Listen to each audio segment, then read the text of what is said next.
Well, I've had my first serious breakdown in the old Dodge here. This thing's been a pretty reliable truck. I use this primarily in the winter to plow snow, and I got an 8-foot Fisher plow, and I usually put about 1,000 pounds in the bed. So I've had my first serious breakdown, and what's going on, I think, is in the transmission. I believe it's probably either the countershaft, gears, or bearings. So anyway, I'll show you what's going on with that.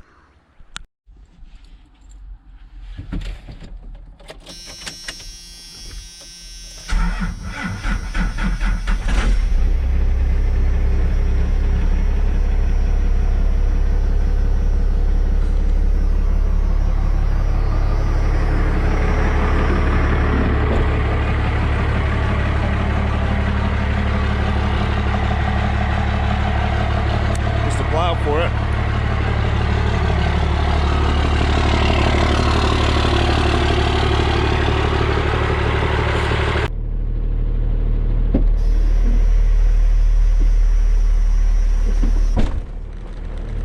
So let me show you what this is doing. I don't know if you can hear this noise or not, but whenever we put it in any gear but fourth gear, it makes this noise.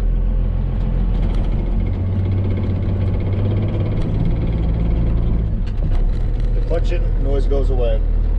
Reverse 2.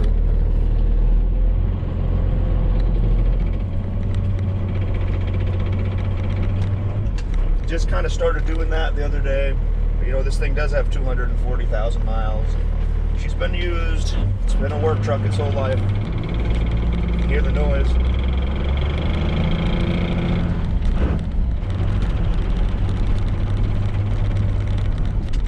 We got to get this transmission out of here. I've looked everything over. It's no motor mount or exhaust rubbing or anything easy like that, so it's frustrating, but this truck has always been a good, reliable truck, so this is the first serious breakdown we've had in this thing, so I don't mind doing a little work to it now. While I'm in here, I think I'm going to put a clutch and also get the starter rebuilt, because as you heard, it doesn't turn over very fast, so we'll get at it.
Okay, so let's get to work. Pull these drive shafts out, front and rear. Go from there.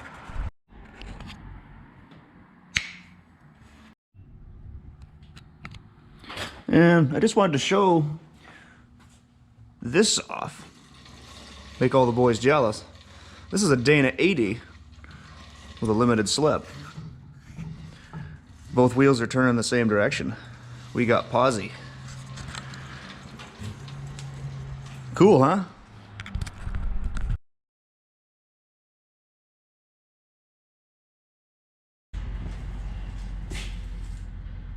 Yeah, this front drive shaft is always a little tricky to get out. The only thing you can really do is to use this swivel socket. A long extension.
Now I'm going to go ahead and remove this skid plate here, which is in the way. It needs to be gone. That was easy. Magic of camera work makes mechanic work less strenuous. So, one wiring connection here to undo. And also, there is a little vacuum nest of wires that needs to be removed. That's a little tricky. You just gotta get a screwdriver up underneath there. That'll come right off. But I always mark it so I put it back the same way. I removed the vent, this one here, and also that vacuum assembly. And also I've undone the slave cylinder. We'll get that up out of the way so it doesn't get fetched up on anything. Next up to be removed are these vacuum lines. They used to actuate the front four-wheel drive, and that was before I put a posi lock on there, so these are capped off, but they still gotta be removed because the cross member has to come out. So let's get these removed.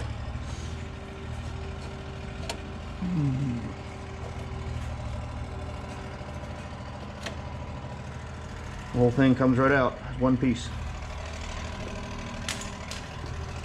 And we'll just store the bolts back in the frame so we don't lose them.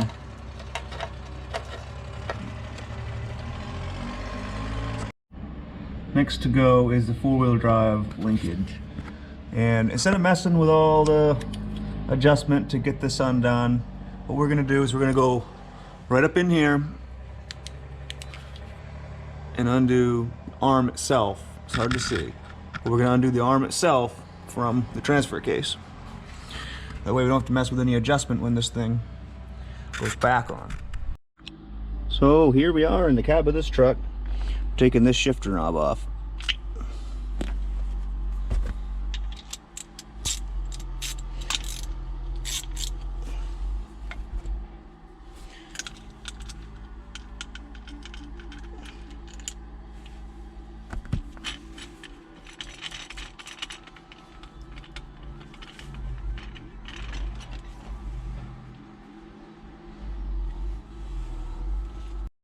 And here we are back under the truck. And I know the lighting under here isn't so great, but just kind of bear with me. I've loosened up the two bolts here, and we are going to take this whole transfer case shifter assembly off and pull it down through the floor.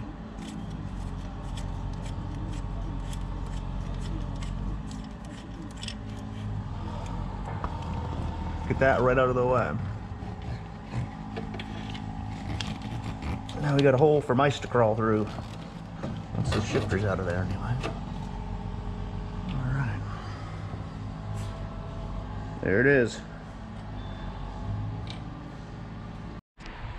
So I've gone ahead and removed 4 of the 6 bolts that hold the transfer case to the back of the transmission.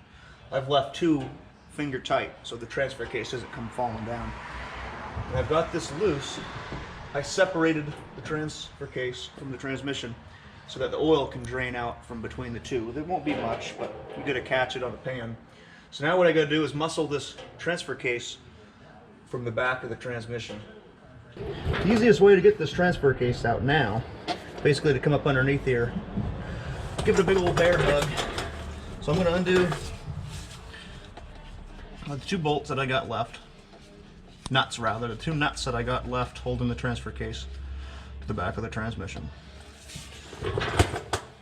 And it won't fall because the studs extend all the way through the flange of the transmission. So you physically got to move the thing back. So this probably isn't the exact way you'll find in a repair manual to do this, but this is just what I find easy to do.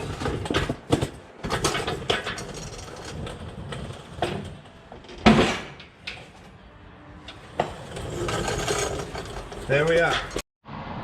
Okay, so the next step is to take this transmission mount out, because we got to get this bracket off of here, and I'll show you why we got to do that once we pull this cross member out. So essentially, this is tapered upwards. It can't come down. It has to slide back and down. So this is going to hold us up. That needs to It needs to be gone.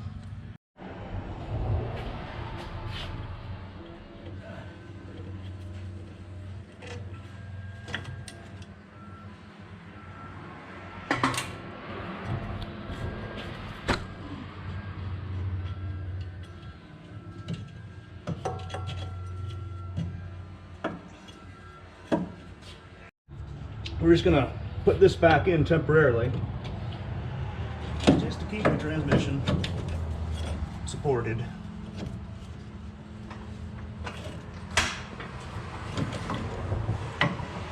So we can continue doing our work.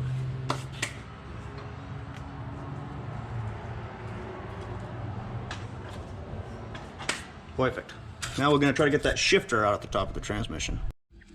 So now, obviously the transfer case boot in the shifter boot, we've got to get the screws out from all around so we can look down inside the hole in the floor and take off this shifter. So once the upper boot is out of the way, now we've got to deal with this lower boot. Let's get that up off the floor.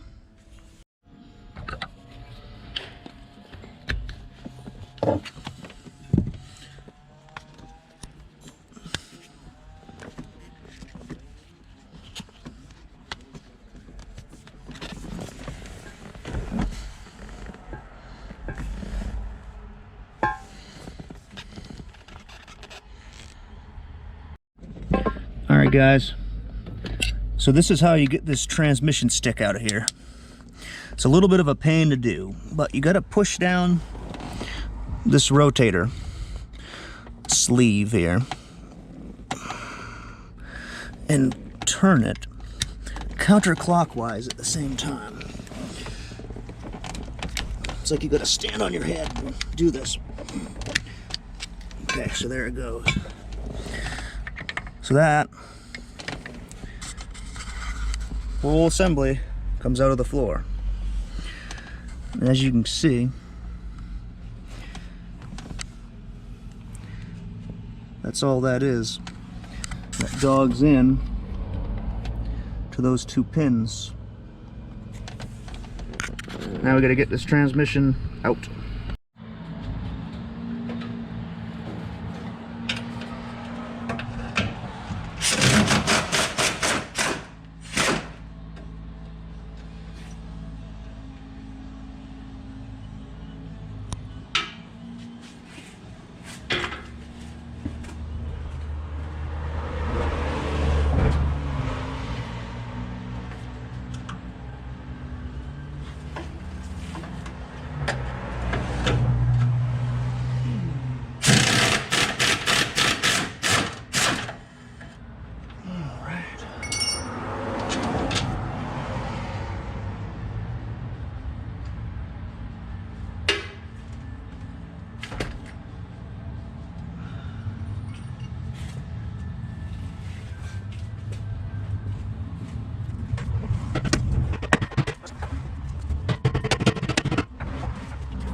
Bracket,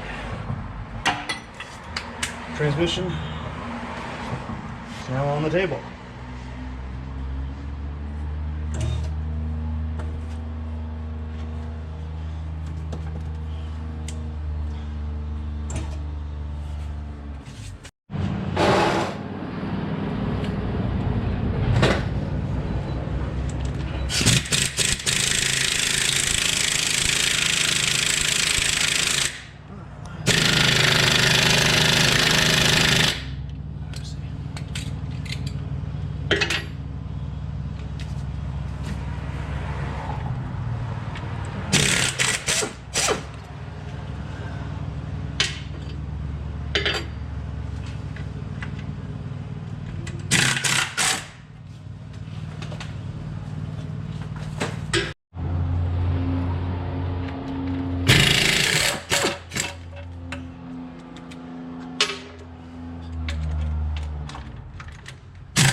we are free from the engine. So this definitely isn't the OSHA approved way to do this job, but it's gonna work.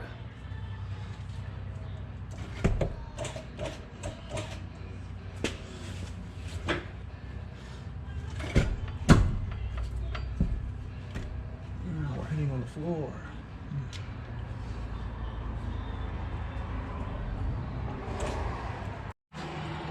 So the shifter stub is hitting on the floor. We can't go back anymore. So we're gonna have to take the bell housing off the transmission separate.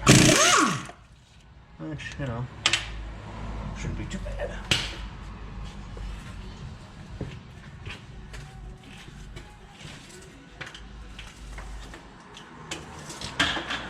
All right. Zoom, zoom, zoom. Boy, that's tough. Yeah.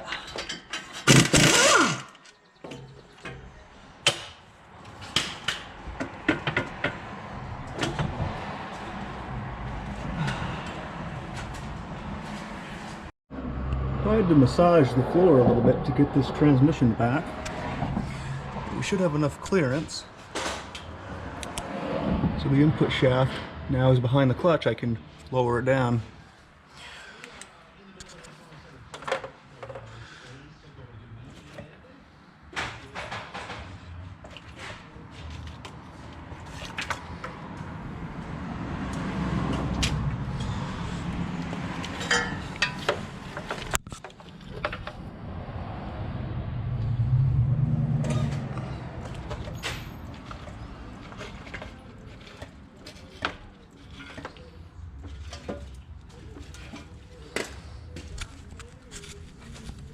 Not perfect, but it worked. So I got the old transmission out of the truck, finally. Now I know I'm gonna get roasted for this milk crate, but I needed a spacer to clear the front axle, and that thing is surprisingly sturdy. And that balances just like it is. You gotta give these milk crates credit. If you put 2x4s and screw them inside, it really stiffens them up pretty good. So anyway, I got the transmission out. Problem I was having was that the floor was hitting, so I had to peel back the floor a little bit. I'm not super happy about that, but I couldn't get the engine to come down anymore to clear. This housing was hitting on that sheet metal, so I had to move it around a little bit, but you know, I can fix that and MIG weld it in. And I suppose if I had taken the exhaust and loosened it up more on the turbo, it probably would have been fine, but the motor mounts are right in the middle of the engine, so you can only pivot that engine so much. So I'm not sure. Drop it in the comments, guys. Maybe there's an easier way. Maybe I missed something. So anyway, long story short, got the transmission out. Now I got to take this, I believe, to the repair shop. I was thinking about tackling it myself, but I've got so much going on right now. I don't have the time to tear into this thing. I barely have enough time to take it out, but save quite a bit of money removing the transmission yourself. So anyways, I gotta get this out, get it taken to the shop. However, I think I'm gonna put a new clutch in as well as a starter, because if you're driving up the road, you know, 4th gear, 5th gear, really getting after it, you can slip the clutch pretty easily. That's just a stock clutch, guys, and this thing has 240,000 miles on it, so I might upgrade that too. We'll see. But for now, that's the end of this video. Hope this helped.